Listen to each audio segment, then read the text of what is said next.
Nina Jankowicz resigns from the Biden Ministry of Truth. The stock market plunges in dramatic fashion as recession fears loom, and Democrats on the Hill call their friends to talk about abortion. And it isn't a pretty conversation. I'm Ben Shapiro. This is The Ben Shapiro Show.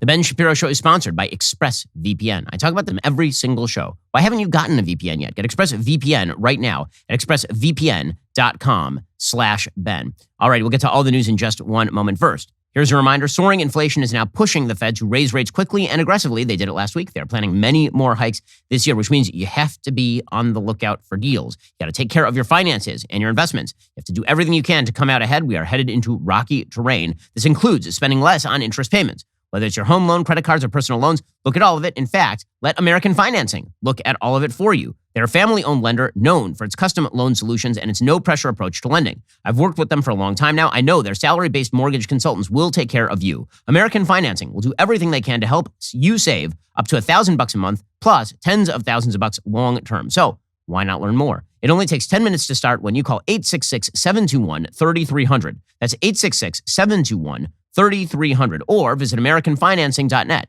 NMLS 182334, NMLSConsumerAccess.org. Go check them out today. Again, it takes 10 minutes to get all this stuff looked at. Start off with 866-721-3300. That's 866-721-3300, or visit AmericanFinancing.net to get started. Well, the stock market took a massive dive yesterday. It continues to be on a severe downturn thanks to recession fears. According to the Wall Street Journal, U.S. stocks fell sharply. Two of the major indices suffered their worst day since 2020 as the latest set of disappointing earnings from large retailers raised investors' fears of a recession. The Dow Jones Industrial Average closed Wednesday down 1,164.52 points, or 3.6%, to 31,490. Its lowest closing level since March of 2021. The S&P 500 dropped 4%, or 165 points, to 3,923. The tech-focused NASDAQ Composite slid 4.7%. The Dow and S&P recorded their worst percentage declines since June of 2020, which was like dead center of the summer swing of the pandemic. The moves marked a U-turn from a day earlier when technology shares led a rebound in markets. Major retailers said their profits were hurt by rising costs, sluggish sales, and supply chain disruptions. Shares of Target sank 25%, or $53.67 to $161 after the company posted quarterly earnings that missed analysts' expectations. Shares of Dollar Tree, Dollar General, Costco Wholesale recorded their largest single-day percentage declines in years, in Costco's case, since 2003. That, of course, is very scary for all the folks who are relying on the hot demand to continue to support an inflated economy. The results are prompting Wall Street to wrestle anew with the idea that the global economy could be headed for recession. Though that debate is far from settled, it has rattled stocks and other risky assets throughout the year, with the latest data illustrating the degree to which inflation has hit U.S. consumers. Remember, just a couple of weeks ago, you had the economic experts estimating that about 28%, there's a 28% shot there'd be a recession in the next 6 months.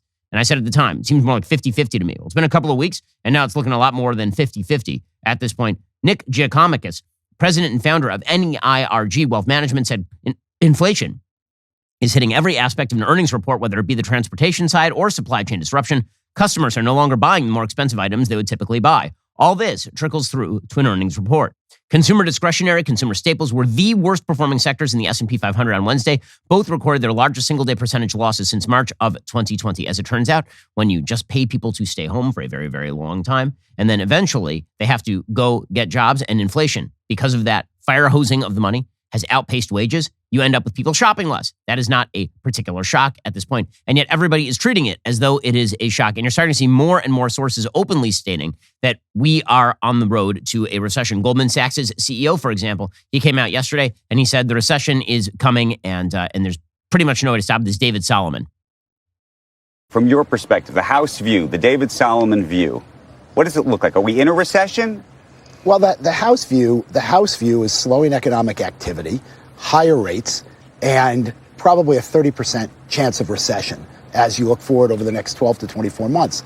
Okay, but just because when he says recession has a technical definition, that means 2 consecutive quarters of negative GDP growth. That is what a recession technically means in econ speak. So you can have a really slow, sluggish, bad economy without it being a full-scale recessionary economy. A 30% shot of like 2 straight quarters of negative GDP growth is really, really, really bad, considering the fact that, again, we had a historically good economy before COVID, and then governments all over the world decided to basically anesthetize the economy. And then the coma was supposed to be ended about January of 2021, and instead what we've got is inflation running unbelievably hot, and now all the consumer demand is starting to drop off. Wells Fargo is now seeing an end of the year U.S. recession. They cut their GDP view, according to Reuters. Wells Fargo Investment Institute said on Wednesday it reduced economic expectations with a mild U.S. recession now on the horizon in its base case scenario for the end of 22 and early 2023, making it one of the more bearish big U.S. banks. Goldman Sachs calculated the odds of recession, as you just heard, at perhaps 15% for this year and 35% for the next 2 years. Morgan Stanley says 25% probability for a recession starting in the next 12 months. Bank of America most recently said it sees recession risks as low for now, but elevated for 2023, which of course would be a disaster for Joe Biden and his re-election efforts. Wells Fargo's research arm cut its year-end 2022 GDP growth targets to 1.5%, which is extraordinarily weak, from 2.2%. It cut its year-end 2023 target to a decline of 0.5% from its previous expectation for GDP growth of 0.4%. So that is a full percentage point dip on their 2023 target growth. These are bad, bad numbers.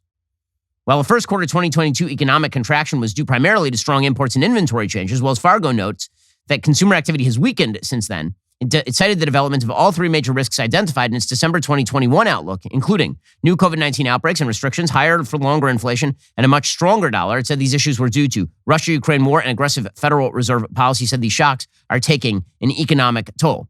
The Biden administration has no answer for all of this. Karine Jean-Pierre, the incompetent new White House press secretary. What you can say about Jen Psaki was a good liar. Karine Jean-Pierre happens to be a bad liar, which may say more for her character, frankly. Here's Karine Jean-Pierre trying to answer the stock market dump that has been happening. The Fed chair, the Federal Reserve is independent. We leave them to make their own policy decisions. We do not get involved in that. And nothing has changed on how we see the stock market. That's not something that we keep an eye on every day. They don't keep an eye on the stock market every day, guys. Nobody in the White House has ever looked at the DJIA. No one. Isn't that amazing? Or alternatively, they're lying and they know that the stock market is really bad and that it's an indicator that this administration is doing a particularly terrible job. And it could get a lot worse. According to Spencer Jacob, writing for the Wall Street Journal, U.S. stocks could well bounce back from their awful start to the year. How they do in the longer run is another matter. Heading into 2022, expectations were great. And a Texas survey of individual investors in 24 countries in 2021 showed U.S. investors had the highest projections of the group at 17.5% annual returns going forward. The difference between that and historical experience is stark. Compared with long-term annual U.S. stock returns of around 9.8%, a $10,000 investment would grow to about $50,000 in 10 years instead of $25,000. But even stocks' more restrained long-run returns seem aspirational now. Investors' optimism is easier to understand if one looks at the 10 years through the end of 2021, during which the compound annual return of the benchmark S&P 500 was a very good 16.6%, not so far from what those surveyed extrapolated. Pundits like to talk about earnings growth, but it hardly accounted for the excellent decade that ended last December. S&P 500 earnings per share grew at an average of 7.7% per year, according to figures from Semper Augustus Investments Group. That rapid pace was achieved when corporate profit margins went from an already respectable 9.2% to a nosebleed 13.4%. Returns would have been about 4 percentage points lower if margins hadn't expanded. In other words, businesses seemed to get more efficient and there was earnings growth, so there was more spending over the course of time. But with labor and material costs rising and the Trump administration's corporate tax cuts behind us, it is not unreasonable to expect that margins will boost, stall, or reverse. That margin boost may stall or reverse. Even during tech and housing booms, it was unusual for S&P 500 operating profit margins to exceed 9%. So you might start to see those margins come down. Plus, if people have less money to invest in the stock market generally, then they're just not going to be spreading that money around as quickly in the stock market. And that means that the increase in the stock market price is not going to be nearly as fast. The Fed has a perfect record popping bubbles. They aren't likely to fail this time, according to Christopher Bloomstrand, a value investing veteran who's president of Semper Augustus. Another prominent value investor, Jeremy Grantham, co-founder of the asset manager GMO, wrote in January U.S. stocks had entered their fourth super bubble of the past 100 years. He expected them to drop by half. In addition to quantitative reasons, such as statistical deviation from long-term trends, he cited a more subjective, historical cue akin to ringing a bell near the top. Crazy speculation, this time in meme stocks, EV makers, cryptocurrencies, and NFTs. As sour as the mood has seemed lately, the S&P 500 would drop by another 45% if both margins and price earnings multiples reverted to their long-run averages, which is what Grantham has been suggesting, taking the benchmark back to a level it first crossed 5 years ago. That sounds alarmist, but stocks level in 2031 could be the same, whether Grantham is right or not about a sharp bear market. The alternative could be a milder sell-off and recoveries along the line of what we've experienced recently. So in other words, you don't have to be a catastrophist to see that the stock market could be in really, really dire trouble here over the course of time. And that, of course, would contribute to lack of liquidity in the markets. That would make it much harder to do IPOs. It would mean that lenders are less sanguine about giving out money for businesses to start. And it means that your pension fund is worth a lot less. Again, Arthur Laffer is warning that we may see a full lost decade here. We read about this at the beginning of May. At the beginning of May, it was Arthur Laffer and Stephen Moore suggesting that we might see a full decade in which the Dow is basically stuck at maybe 29,500. They wrote, again, this is just a few weeks ago, if Biden does not change course and the bear market cycle from the late 60s through the early 80s returns, the DJIA would fall from its recent peak of 36,800 to less than 29,500 in 2038. Adjusting for inflation, the index would drop even further. Right now, by the way, the Dow Jones Industrial Average is hovering around 31,500. I mean, these, again, are really, really bad directional numbers. And Joe Biden was foreseeing that his own economic policies would create a big boost at the beginning. And then within like 3-4 years, you were going to get 1.5% GDP growth, 1.6% GDP growth. Nothing really blow the doors off good. Regulation, higher taxes, a massive deficit that requires debt servicing. All of that would be really bad for the long-term and midterm U.S. economy. So what exactly is this administration planning to do about it? The answer is pretty much nothing. They are just going to keep talking happy talk. So you got Jennifer Granholm, the Secretary of Energy, saying that if Americans are worried about gas prices right now, the solution is electric vehicles. No, I mean, listen, I can afford an electric vehicle. The vast majority of Americans cannot afford an electric vehicle because a good electric vehicle is going to cost you at a minimum $35,000 and a great electric vehicle could cost you $100,000, $120,000. Is that going to make up for the fact that gas is $5 a gallon, $6 a gallon, $7 a gallon in places like California? Here's Jennifer Granholm, your energy secretary, talking about how electric vehicles are going to solve the problem. If China opens up and they increase more demand for oil, and that will put more upward pressure on prices. If the EU decides, as they have been contemplating, to also ban Russian oil, that will put additional upward pressure on prices. So ultimately, what we need to do, the strategy that will work best, is to reduce demand by moving to electrification. Okay, that is not a solution. That is like saying, the solution in 150 years to the gas prices right now, somebody will finally discover the secret of cold fusion. Like that ain't going to solve the problem. So Democrats can't talk about the economy because then people might notice the economy is bad and not vote for them. So they're going to talk about a lot of other stuff, including race.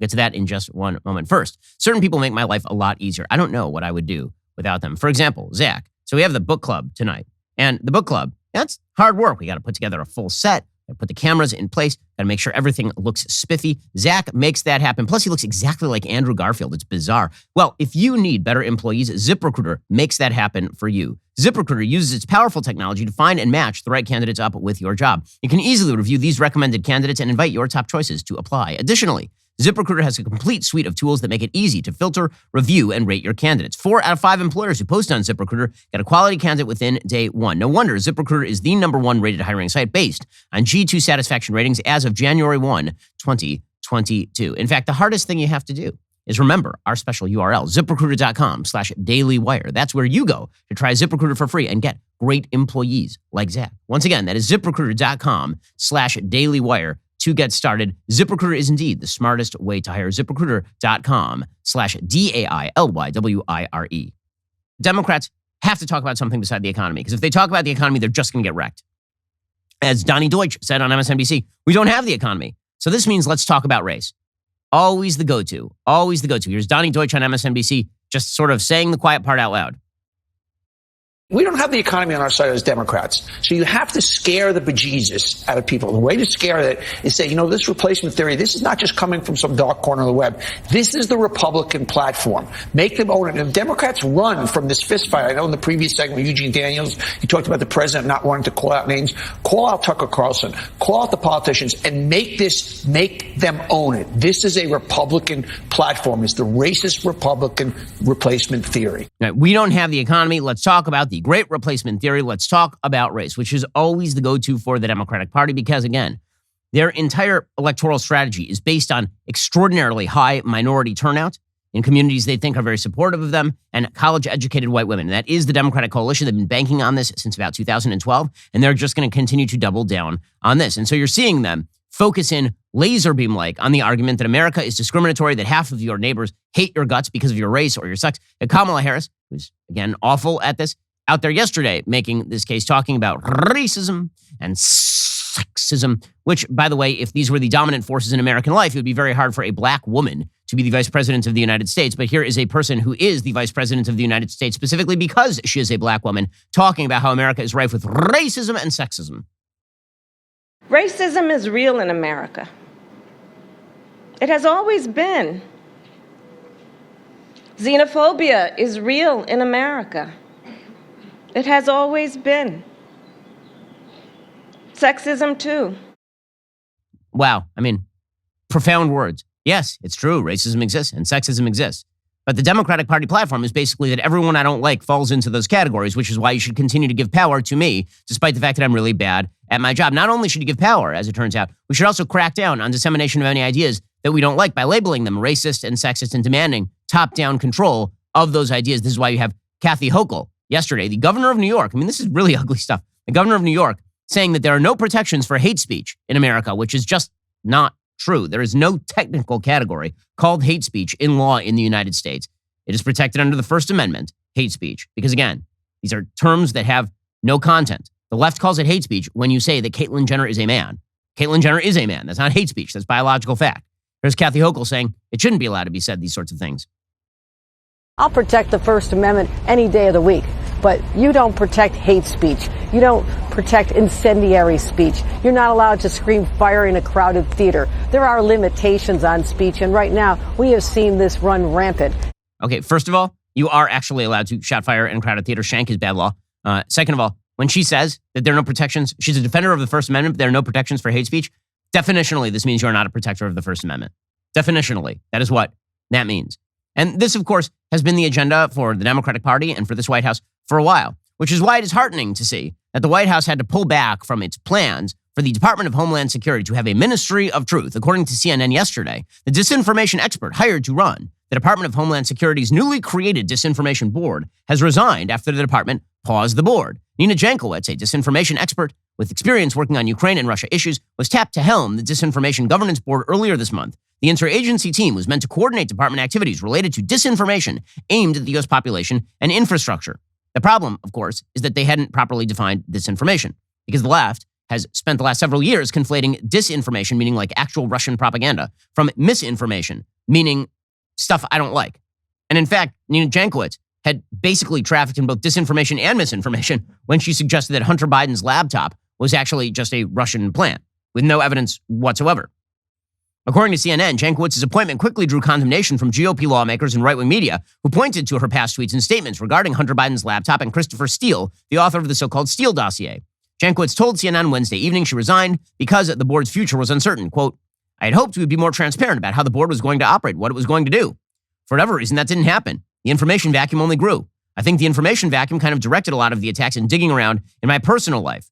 By the way, the digging around in her personal life was mainly relegated to looking at her old tweets and videos of her singing about disinformation like Mary Poppins. I mean, it was very weird theater kid kind of stuff. Ultimately, she said that she had resigned because she wasn't sure whether the board had a future after the debacle of the last few weeks. She said she was deeply disappointed by the administration's announcement it would conduct a review of the board. She thinks it should continue even in her absence. She said the board was simple and anodyne and largely revolved around coordinating efforts within DHS to combat misinformation related to threats to public safety, like natural disasters. Okay, but that's not what you actually said. That's not what you actually said. Despite her expertise, critics argued she held biases on certain issues. For example, in a TikTok video posted prior to her appointment to lead the board, Jankowicz singled out Rudy Giuliani and TikTok influencers to a Mary Poppins jingle. They didn't quote her, of course, because if they quoted her, it would demonstrate that she shouldn't have been in charge of this office and that the office never really should have existed in the first place. The White House, for its part, tried to defend Jankowicz and simultaneously explain why it was getting rid of the Ministry of Truth. So Karine Jean-Pierre, again, not good at her job. She says, Jankowicz had very strong credentials. Yeah, man. No. Neither Nina Jankovic nor the board have anything to do with the censorship or with removing content from anywhere. Their role is to ensure that national security officials are updated on how misinformation is affecting the threat environment. She has strong credentials and a history of calling out misinformation from both the left and the right, and that's our focus. Well, then. Karine Jean-Pierre was asked a very awkward question, which is, okay, so you're saying, and you guys have been saying, that the reason you are disbanding this Ministry of Truth is because it's not a Ministry of Truth at all. It's actually a disinformation board. And so you're basically just caving to what you call a bunch of conservative-oriented lies. So you're ditching the disinformation board because of disinformation. Here's Peter Doocy.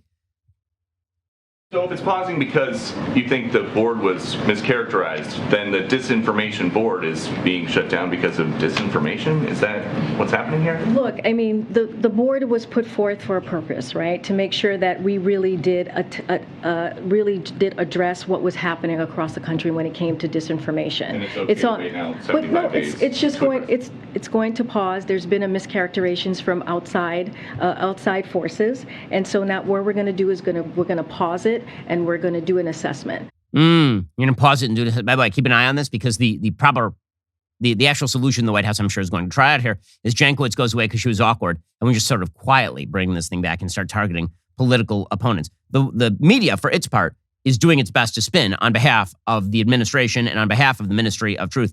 The Washington Post trotted out the world's worst journalist, Taylor Lorenz. She is not a journalist. She is an activist who specializes mainly in digging up old tweets of people she doesn't like and also whining an extraordinary amount about how rough her life is and then crying on MSNBC about how everyone is mean to her by digging up her old tweets and by pointing out that she's really bad at her job. That is sort of her job at the Washington Post. And the editors of the Washington Post like to frame everything. They allow her to frame every story through the prism of how does it affect Taylor Lorenz and why is Taylor Lorenz the most important person on planet Earth. She sort of replaced Jim Acosta in the pantheon of journalists who have actual shrines to themselves, surrounded by 7 different mirrors. There's infinities of Taylor Lorenz's in every direction. So the Washington Post runs a piece by Taylor Lorenz today called How the Biden Administration Let Right-Wing Attacks Derail Its Disinformation Efforts.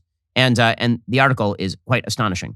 Alrighty, coming up, we'll jump right into the Taylor Lorenz piece. Man, she is horrible at her job. So I'm so glad that she's at the Washington Post, which increasingly is horrible at its job. First, let's talk about something that makes you better at your job. I'm talking about great clothes. Cuts Clothing, okay? All the t-shirts I wear, Cuts Clothing. Why? Because it's awesome. This stuff is durable. It looks great. It fits fantastically well.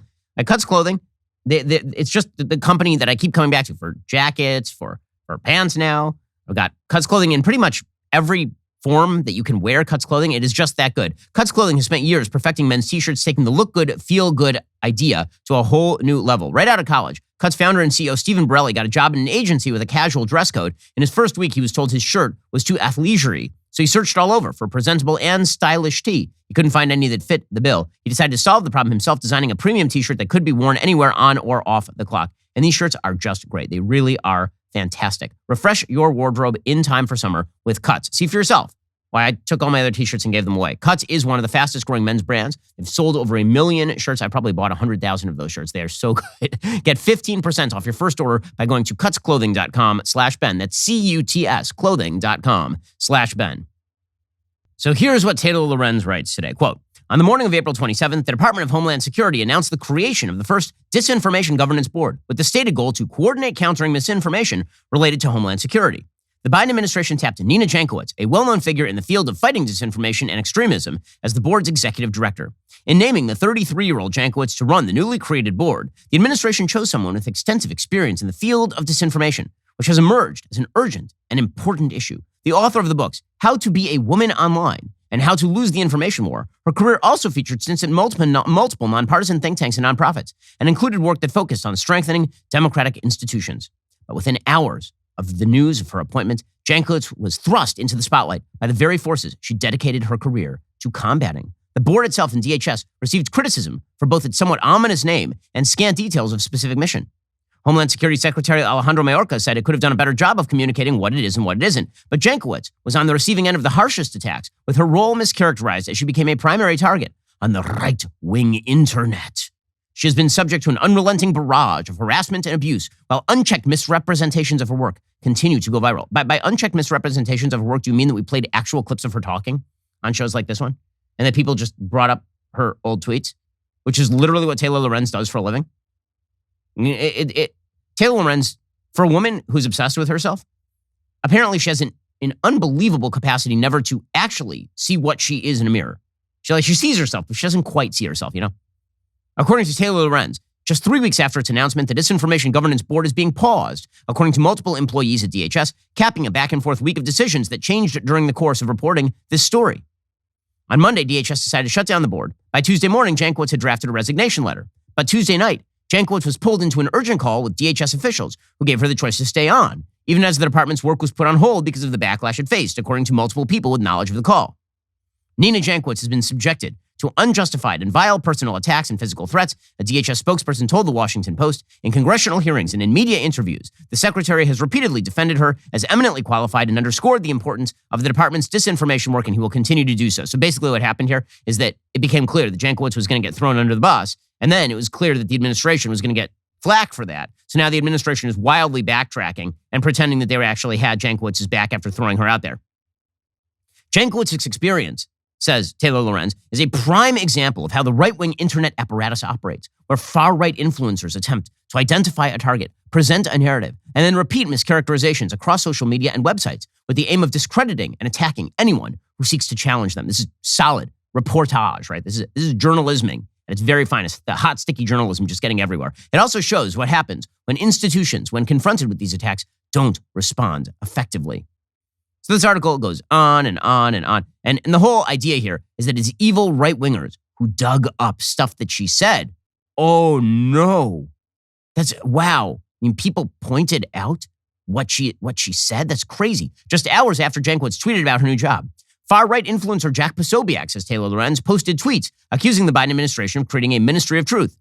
Posobiec's 1.7 million followers quickly sprung into action. By the end of the day, there were at least 53,000 posts on Twitter mentioning Disinformation Governance Board, many referencing Jankowicz by name.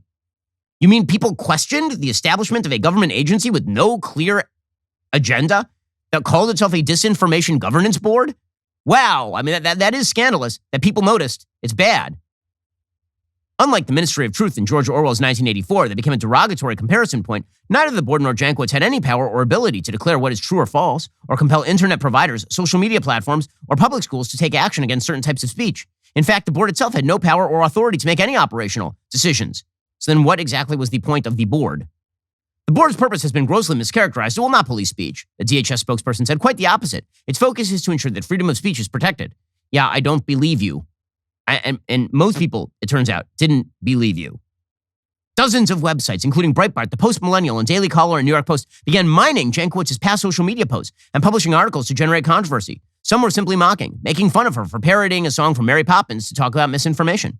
In another instance, a performance where Jankowicz sings a popular musical theater song about a person's desire to become rich and powerful was misrepresented to imply that Jankowicz herself was after money and power and would sleep with men to get it. What? As this online campaign played out, DHS and the Biden administration struggled to counter the repeated attacks. And by the way, there are a bunch of sort of libertarian and civil rights-oriented groups, ranging from the ACLU to Reason Magazine, had some pretty serious questions about this Disinformation Governance Board and what it was going to do. None of this gets mentioned by Taylor Lorenz. It was all just Jack Posobiec and the Post Millennial and the Daily Caller and the Daily Wire, etc. It was all just about how everyone is mean. A textbook disinformation campaign, says Taylor Lorenz. Experts say that right-wing disinformation and smear campaigns regularly follow the same playbook, and it's crucial that the public and leaders of institutions, especially in the government, the media, and educational bodies, understand more fully how these cycle operates. The campaigns invariably start with identifying a person to characterize as a villain. Attacking faceless institutions is difficult, so a figurehead, almost always a woman or a person of color, is found to serve as its face. Whether that person has actual power within the institution is often immaterial. By discrediting those made to represent institutions they seek to bring down, they discredit the institution itself. So I love this. So basically, the entire article is about how the Disinformation Governance Board was not going to be targeting political opposition. And then the entire article is about how really we do need something to stop political opposition from mobilizing.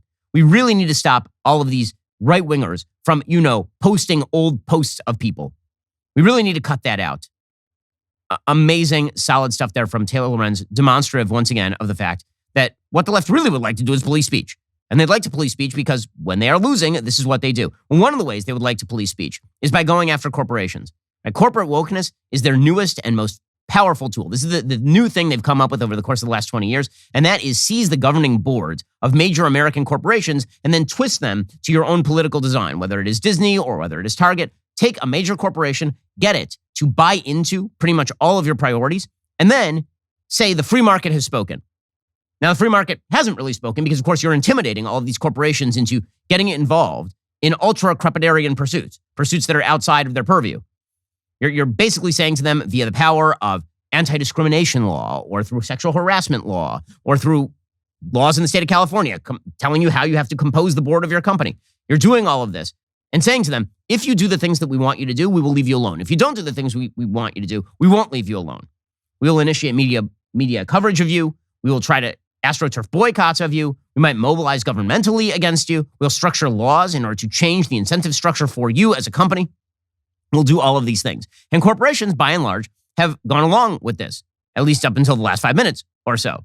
So it's no shock to see that the White House is now trying to encourage Tucker Carlson's advertisers to drop him. Right? This has been a long time sort of Media Matters goal to go after the advertisers of people they disagree with. Now, on this program, I've said before, advertisers should advertise, pretty much everywhere. Right? There are advertisers who advertise on Pod Save America, and good for them, that's fine. I don't believe that all those advertisers hold the exact same priorities as Pod Save America. And in fact, go ahead and advertise on that program and this program and all the other programs. It's fine. The left doesn't feel that way because, of course, their goal is to leverage all of these corporations into doing their dirty work. Their goal is to act as sort of a Henry II, will no one rid me of this meddlesome priest attitude toward corporations. And if you do our dirty work, then we don't have to do our dirty work. And if you don't do our dirty work, then we will cudgel you in some way, shape, or form. So, according to Mediaite, senior White House aides are now suggesting that Fox News host Tucker Carlson's advertisers would be more effective than Joe Biden at pushing him over the racist great replacement theory that inspired the Buffalo mass murder. Politico's Jonathan Lemire and Eugene Daniels performed a deep dive on the president's decision not to name and shame people like Carlson and Republican Representative Elise Stefanik and others who espoused replacement theory. Now, again, this has just become now a truism in the media, including Mediaite, that this is what Republicans do. They espouse replacement theory. That is not true. There is a radical difference, as we've talked about in depth, between replacement theory, which suggests the racial stock of a country is being perverted and lessened somehow by Jewish elites bringing in brown people, versus the idea that demographics matter when it comes to voting patterns, which, again, the left is the one that initiated that conversation in the first place. The White House has given a series of explanations for not naming names, including a tantalizing notion from unidentified senior aides who put the onus on Carlson's advertisers. Quote, this is from Politico. Senior aides have felt that pressure from fellow Republicans and, importantly, advertisers would be more effective in pushing individuals like Fox News host Tucker Carlson to distance themselves from replacement theory. As one senior aide put it, there is no desire to give Carlson a clip of a presidential attack that the host could use in his A block every night. We totally understand the desire to call people out who have been pushing this disgusting rhetoric, but I also think it's worth remembering that many of these demagogues would love nothing more than the oxygen and attention that come from the president blasting them, a person familiar with the White House's thinking said. And in turn, that attention and notoriety may help them further spread those lies. Doesn't mean you never call them out, but I think it means you need to be judicious about doing so and cognizant it may have unintended consequences. So instead, the White House is trying to create a groundswell of pressure on Carlson's advertisers. That is pretty amazing. I mean, the White House openly now pressuring advertisers to drop media members they don't like is a demonstration, once again, that trusting these folks with the basics of free markets and free speech is a very, very bad move. And one other area in which this is cropping up is, of course, in the attempt to target Elon Musk. So the latest attempt to do this is the attempt to remove Tesla from the S&P 500 ESG index. So ESG is Environmental, Social, and Corporate Governance Index. Okay, the ESG index is basically just a proxy for leftism. If your corporation is not a leftist corporation that doesn't mimic all of the stakeholder interests of the left, then you don't get listed, right? So we'll give you a cookie if you're a good little corporation and you do exactly what we want you to do. So just to get that straight, the world's leading manufacturer of electric vehicles, Tesla, has now been removed from the Environmental, Social, and Corporate Governance Index. Environmental, the world's leading. No, don't worry, guys. It's not a leftist proxy group. They have real principles about environmentalism and all this. As Elon Musk pointed out, Exxon is rated top 10 best in the world for environment, social, and governance by S&P 500. Tesla didn't make the list. ESG is a scam. It has been weaponized by phony social justice warriors. This, of course, is completely correct. It is completely correct. He tweeted out, despite Tesla doing more for the environment than any company ever. And then he tweeted a meme of Dwayne The Rock Johnson saying, what is an ESG score? And there's a woman in the backseat saying, it determines how compliant your business is with the leftist agenda. And then Dwayne The Rock Johnson looking all freaked out about it. And this is correct, right? They're targeting Tesla because Elon Musk came out the other day as a Republican and explained why he was going to vote Republican, and because he has gone after Twitter. He tweeted the other day, in the past, I voted Democrat because they were mostly the kindness party, but they've become the party of division and hate, so I can no longer support them and will vote Republican. Now watch their dirty tricks campaign against me unfold. Yeah, well, the first step on that is remove the leading manufacturer of electric vehicles on planet Earth from the ESG index. Again, woke capitalism must die. It must die. So I'm a big fan of what my friend Vivek Ramaswamy is doing in trying to challenge woke capitalism by providing counter incentives here. But it just demonstrates, again, the reason you don't trust the government with things like a Ministry of Truth is because those same people are very interested in using governmental power to pressure and cudgel all these corporations into doing what they want and getting their allies in the media and the corporate sphere to do exactly the same. Alrighty, in just 1 second, we'll get to another topic that Democrats used to want to talk about. Now they don't want to talk about so much anymore because it's super awkward for them, namely killing the unborn. We'll get to that in a moment. First, the value of the minivan, pickup, sedan, whatever you drive, probably appreciated significantly last year. So congratulations. Your 1992 Honda Civic is now worth $100,000. Taking care of your automotive investment and keeping more of your money by buying the auto parts you need to maintain and repair your vehicle, that's what you need to be doing at rockauto.com. After all, your car may now be worth more than your home. Head on over to rockauto.com right now. They only sell auto parts and related tools. They've been doing it for over 20 years. Their unique, intuitive catalog includes photos, specs, and installation tips that make it easy to choose the correct parts for your specific vehicle. They not only have the auto parts you need, they'll give you a selection of trusted name brands to choose from. You can pick brakes that match how you use your vehicle, whether that's for towing, racing, or just commuting to work. You can get suspension, exhaust, air conditioning, other kits that provide all the parts you need for a successful repair. RockAuto.com prices are always reliably low. That means they don't change prices based on what the market will bear like a lot of airlines and marketplace sites do. Their prices make it affordable for customers to keep their daily drivers and classics safely on the road. Head on over to rockauto.com for your auto parts. Write Shapiro in their How Did You Hear About Us box so they know that I sent you. Alrighty, when NBA players knelt during the national anthem for a league-wide demonstration in support of Black Lives Matter, only one player in the entire NBA stood. His name was Jonathan Isaac. And Jonathan's inspiring and courageous journey is captured in his brand new book, Why I Stand, published through DW Books. Tonight, 7 p.m. Eastern, live signing of Why I Stand. It's happening over on Premier Collectibles' YouTube channel. To get your signed copy and a chance to ask Jonathan a question live, go to premiercollectibles.com/Isaac. Then, right after that, at 8 p.m. Eastern, join me for one of my favorite things we do here at Daily Wire, my third Thursday book club. This week and this month, we've been taking you through Moby Dick by Herman Melville. We're going through the classics. I will share my notes and analysis, take some of your questions as well. It's your chance to engage with me as we get to the heart of true American classics. Check out the trailer. I want to tell you about my third Thursday book club. This is not your average book club. These are the greatest books in the history of Western literature. We're going to dive into the greatest works of all time. These are the books that helped form the key pillars of Western civilization and helped define America. And we're going to do it live with thousands of you, our Daily Wire members. I'm going to be your personal guide. I've read every one of these books. I'm going to draw out the important lessons and themes from every book. Plus, I'm going to be answering your questions along the way. So we actually do read the book together. You join the book club, you are going to get smarter. You're going to get more knowledgeable because this is an investment in your most valuable asset, your mind. The third Thursday book club. It's going to change the way you think. And it's one of my favorite things that we do here at Daily Wire. I'm honored to be able to go through amazing literature with you. It's so much fun. It's not your average book club. To join me tonight, head on over to dailywire.com/subscribe. New members get 20% off with code Shapiro. Join me for my third Thursday book club tonight, 8 p.m. Eastern. You're listening to the largest, fastest growing conservative podcast and radio show in the nation.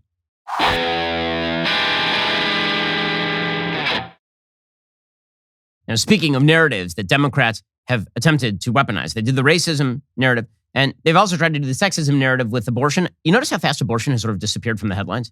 And there's this Buffalo shooting, and the entire media swiveled into place in unison as a unit, because that is what they are. They are just an adjunct of the Democratic Party. And they all started talking about great replacement theory and how the entire Republican Party was racist. Well, that was after having swiveled in unison to call the entire Republican Party sexist. Well, that abortion narrative, it sort of just disappeared. You notice that? Like, people just aren't talking about it anymore. Like, it seems like that would have had more legs, right? I mean, if you were going to cover the overturning of a half-century Supreme Court world-shaking precedent in Roe versus Wade, you would imagine might have more legs than like a week and a half of news coverage, but apparently not. Well, maybe one of the reasons for that is because every time Democrats talk about this issue for more than 32 seconds, it gets extremely ugly. Okay, that was on full display yesterday. It was on full display when the Democrats in the House held a hearing at which they welcomed a variety of pro-abortion witnesses. And things just went really, really sideways. It was very, very awkward. What do you say a woman is? I believe that everyone can identify for themselves. Okay. Do you believe then that men can become pregnant and have abortions? Yes. Okay, so that is a Democratic witness trying to explain that abortion is a sexism issue. Her name is Amy Arambide, and she is a pro-abortion activist. She calls herself this. And she is asked if men can give birth. Hard to make the case that this is a sexist issue if you're saying that men can give birth. Also, she fails to understand apparently basic biology because men don't have those parts. I know this is really difficult for Democrats. Somehow, I got to tell you, it's amazing. You know, I can ask my 2-year-old daughter, and invariably she can tell the difference between boys and girls. But you can ask sophisticated pro-abortion witnesses in front of Congress what a girl is, and they can't explain it. And truly, these people are either the greatest sophisticates the world has ever seen, uncovering new truths day by day, or they are some of the biggest morons that have ever been capable of performing basic breathing functions on this planet. Anyway, she also had some other words to say that were quite ugly. So she was asked by a congressman named Johnson. She was asked about abortion and when abortion is appropriate, and can you make any logical distinction between aborting a 2-year-old child who's already been born, or a 9-month-old child, or a baby who is just about to be born? And here's her answer. So abortion should be allowed then, by your definition, for any reason, for any purpose, at any stage, right? I trust people to make decisions about their body, and then when relevant, I think that they need to consult their medical practitioners. Okay. And not if Congress. it is, listen, let me just ask you this question. If it is not lawful and morally acceptable to take the life of a 10-year-old child, I assume you agree with that, right? That would be wrong, correct? I believe that. Okay. That is and wrong. A 2-year-old child, same thing. That would be murder. We would all agree that's wrong. Then what is the principal distinction between the human being that is 2 years old, or 9 months old, or 1 week old, or an hour old, than one that is 8 inches further up the birth canal in the utero? What's the difference? I trust people to determine what to do with their own bodies. Wow. Full stop. Wow. Full stop indeed. Full stop. Full stop. And then you got to love the verbal fry there. Full stop. Yeah. And so I trust women. These people have not thought through the issues like at all. There is this really funny moment in that clip where he asks, I assume that you think killing 10-year-olds is wrong. And she actually has to pause for a second because she's trying to figure out where he's going with this and how it's going to be awkward for her. So, he's like, so killing 10-year-olds is wrong, right? She's like, yeah, I guess. Hey, well, that should be an easy one, right? But it's not an easy one because when you've been brought up to believe that every dumb sentence that comes out of your mouth is some sort of pearl of wisdom, this is how you get there. Of course, this is not a shock because there's a quick indicator. Honestly, there's a quick indicator as to people that you should trust when it comes to science or morality, as it turns out. And that is whether they list their pronouns in their Twitter bio. If you do this, if you're a pronoun lister in your Twitter bio, and you don't happen to be a transgender person who's attempting to get people to call them by biologically inappropriate and inapposite pronouns, you're just a cisgender person who does this, then this means that you've bought into a completely non-scientific ideology that has nothing to do with reality. And so I don't think we should trust you on these issues. When you lead off your congressional testimony by announcing your pronouns, things get awkward. Here is the same witness. My name is Amy Arambide. I use she, her pronouns, and I'm a We Testify abortion storyteller and the executive director of AVOW, an organization that strives for unrestricted abortion care and reproductive rights for all Texans through community building, education, and political advocacy. I don't know why she identifies as she, her. I mean, pronouns are just descriptors of nothing, apparently, because you can just determine what you wish to be called at any given time. So that's exciting stuff. She was called in the affirm. I mean, like, the Republicans should have called that witness. That is not a good witness. Speaking of bad witnesses, the Democrats also called a witness to testify as to when there should be abortion restrictions. And this witness is like, never, ever, at all, for any reason, ever. What point in pregnancy should having an abortion no longer be an option? As a medical doctor, I understand that every pregnancy is unique and different. I also understand that patients need to have access to care pregnant people as the pregnancy progresses, and that may be for various reasons. Okay, so that is Dr. Yoshiko Robinson explaining that you should be able to abort a baby, like, forever, like, all the way. And one of the representatives there says, if a child is halfway delivered out of the birth canal, is it permissible to have an abortion? She said, I can't fathom that ever happening. And the congressman said, I'm not asking if you can fathom it. Can you support it? And the doctor said, I can't imagine. I can't answer a question that I can't imagine. What? So you, like, you've never answered these questions? Perhaps the dumbest defense of abortion was left to Democratic Representative Steve Cohen of Tennessee. This is just idiotic. Here he is trying to explain that the Constitution protects abortion because it doesn't say the word fetus in it. Now, abortion is not mentioned in the Constitution, but fetus is not mentioned in the Constitution either. And the Constitution doesn't say anything about when life starts. That is something the courts have to decide because it's not mentioned in the Constitution. And for the courts to absolve themselves of it and get away from it is wrong. That's amazing. So he says it's not mentioned in the Constitution, so the courts have to decide. No, that's not the way this works. If it's not mentioned in the Constitution, legislatures get to decide. You're a member of a legislature. You wonder why Democrats moved on from that abortion issue so fast? Remember, this is supposed to be their big get out the vote effort? And they moved off of that real fast because it's bad for them. You know what else is bad for them? The economy. You know what else is bad for them? Race talk. People don't like it. People are annoyed by it. They're annoyed by it because it's usually predicated on basic lies about the nature of your neighbors.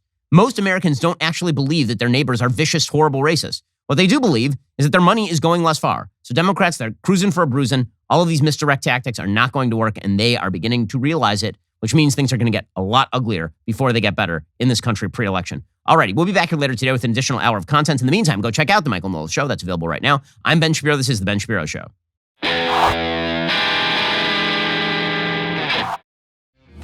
The Ben Shapiro Show is produced by Bradford Carrington, executive producer Jeremy Boring, supervising producer Mathis Glover, production manager Pavel Wydowski, associate producer Savannah Dominguez Morris, editor Adam Sayevitz, audio mixer Mike Coromina, hair and makeup artist and wardrobe Fabiola Cristina, production coordinator Jessica Kranz. The Ben Shapiro Show is a Daily Wire production. Copyright Daily Wire 2022. The abortion industry sends its best and brightest to flop on Capitol Hill. Joe Biden compares mass murder in Buffalo to the Capitol protest on January 6th. And the Disinformation Governance Board takes a brief pause. Check it out on The Michael Knowles Show.